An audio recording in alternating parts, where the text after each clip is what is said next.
presented by Public Music Mathli.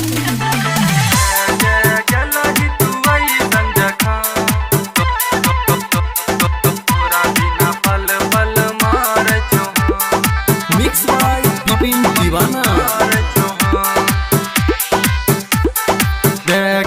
गलही तू ऐसन जखम तोरा बिना पल पल मार छो हम। गलही तू ऐसन जखम तोरा बिना पल पल मार छो हम। दिनमा तक सहूँ कटिए जाइ छै, दिनमा तक सहूँ कटिए जाइ छै, कटै नै रातिया आबै छै गाम।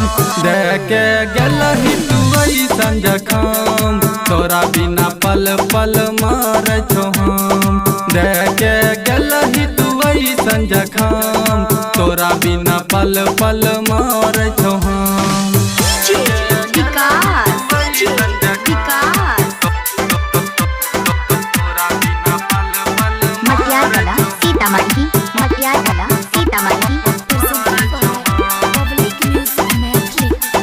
प्यार में ठोकर खलियै भेलै दिल जखम गे, तोरा से बाकुन लैकी से दिल नहीं लगैबै हम गे।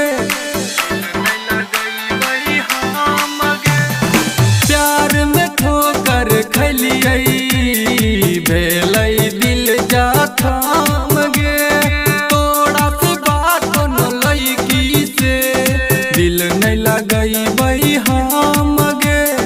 पल में भूललही क्रिया कसम तोरा बिना पल पल मार छो हम। देखे गलही तू ऐसन जखम तोरा बिना पल पल मार छो हम। देखे गलही तू ऐसन जखम तोरा बिना पल पल मार छो हम।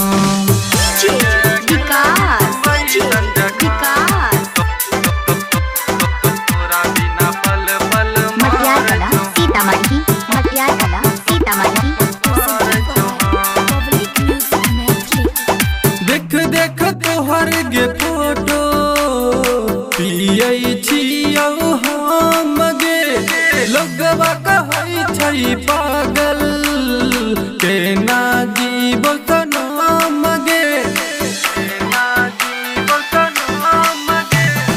देख देख तोहर गे फोटो पियै छियौ हम गे, लोगवा कहै छै पागल केना जीवो सनम गे। पंकज परवाल के देलही तू गम तोरा बिना पल पल मार छो हम। देखे गलही तू ऐसन जखम तोरा बिना पल पल मार छो हम। देखे गलही तू ऐसन जखम तोरा बिना पल पल मार छो हम। Recording studio public music Dudhpura बाजार।